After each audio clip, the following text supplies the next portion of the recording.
I'm pissed off. So here's something about me you should know, and if you don't, actually, I'm a little bit surprised. I'm a big fan of wrestling. But before we get into that, let's talk about WWE, the company that's primarily going to be the concern in this video. WWE, formerly known as WWF, and formerly known prior to that as WWF, is an entertainment company primarily known for its wrestling. It's also something that, frankly, I'm obsessed with, and that just pisses me off. For those who don't know what wrestling is, it's a contest of skill and strength, with the goal usually being to win via submission or pinfall. It's home to wild strikes, flashy flips, and technical grappling. Some fights are absolute jokes, and others are basically anime. This shit, when it's good, is enthralling, and I can't get enough of it. WWE is the largest wrestling company in the world right now, and it's kind of been like that for a while. With their superstars, they've created this unique world where you can have one wrestler overcome the odds and fight against the authority figures who claim that he doesn't have the right look, the right appeal to be the brandable top superstar, the face of the company. He doesn't look right, he doesn't act right, but he still fights past all that. Every blockade they throw in his way, every unfair advantage against the enemies that they give, he fights through and he wins. He makes it to the big stage, the biggest event of the year, and he becomes champion, showing that no matter what, work merit will always beat everything else. And in that same world, you can have a wrestler poke another wrestler's eye out for congratulating him on becoming a father. This level of insanity is so fucking dumb, but I love it. But WWE has this core problem to it. Every time things are working, they just find a way to ruin it for absolutely no reason. Tag team is popular, break them up. People want this man as champ, ruin his credibility. This man managed to win the crowd over without any company promotion whatsoever.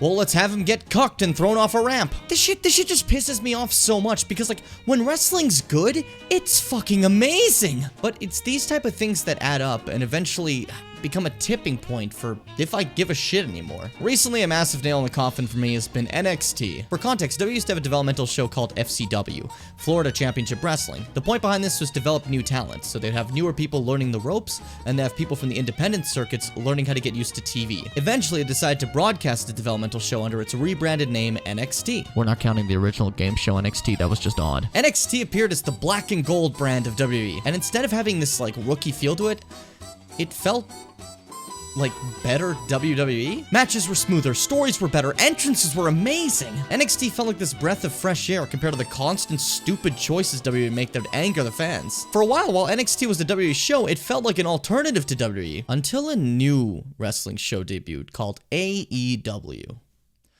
Now, how do I describe AEW?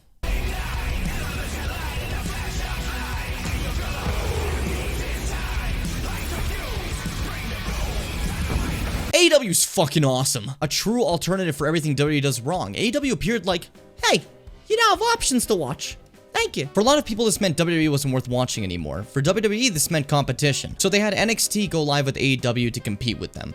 But the problem here is that ruined what NXT was. NXT was a brief 1-hour show on the WWE Network, the purpose being to have veterans and rookies all develop stories slowly for the eventual big events called NXT takeovers, and that's when shit would just get kind of wild. But when it came to the live version of NXT, it just kind of felt like another 2-hour show. I still loved NXT, I just want to put that out there.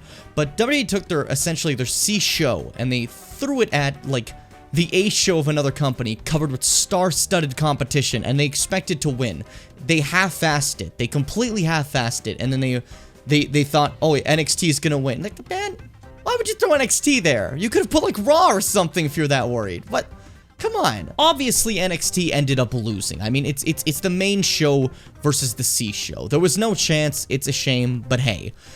Now, normally you'd be like, okay, that didn't work. Let's just go back to what NXT was famous for, what it was succeeding as, right? That's what you do, right? Probably, most likely. No, WWE instead's like, hey, let's rebrand the shit out of this and make it a completely different thing and ruin everything that made it fun.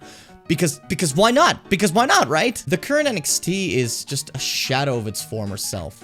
Everyone I cared about is either gone or just not doing much right now. So many wrestlers were released from their contracts in 2021 that I just kind of lost interest.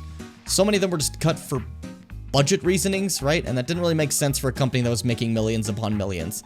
So it doesn't feel good anymore. Cause like, yeah, there's companies of wrestling and they have different styles, right? You have New Japan, you have AEW, you have WWE, DDT, Noah, Ring of Honor. It's so many different fucking options, but The issue is that it's not the company that invests the viewer, it's the wrestlers themselves. And when you have the wrestlers people are invested in, and you fire them and they go somewhere else, you lost that business. People are going to follow the wrestler instead. Final thing to bring up.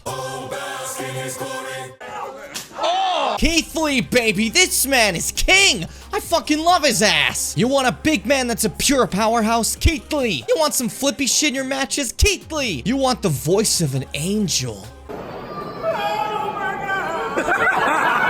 Keith Lee! Personality, charisma, skill. Keith Lee's the perfect wrestler and I fucking love this man. So, when he appears on NXT, becomes North American champion, and then while holding the North American championship, wins the NXT championship, I start to lose my mind. Then he gets called up to WWE's main show, Monday Night Raw. Out of NXT, you begin to get a little bit worried because he's no longer in that like safety zone of like the better show. He's now on Raw, right? But I start to think, you know, WWE tends to fuck a lot of things up, right? They do that constantly, but you can't fuck up Keith Lee. You can't mess him up. He's the best, right? So there's nothing they can do wrong. This is dead set perfect. But of course I'm stupid and wrong. Man shows up, beats the WWE champion, then just loses for a while and nothing of substance happens. But outside of the wrestling ring, due to complications with COVID, Keith Lee almost loses his life. Luckily, he ended up being okay, but when a wrestler leaves due to injury or illness, a lot of times they use this as a way to kind of bring them back better than ever and really get the crowd on their side. Facing death in the face, Keith Lee chuckled and suplexed him off a bridge. He is the light in the darkness, the hero that arises past any insurmountable odds.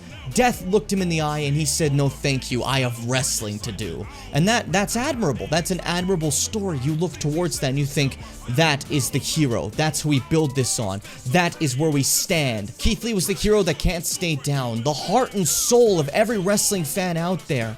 He had the passion, the grace, and we stand beside him. And they're calling him Bearcat now. Roar. I mean, well, it can't get any worse now, right? That's good. What? Oh, they fired him? Oh my god.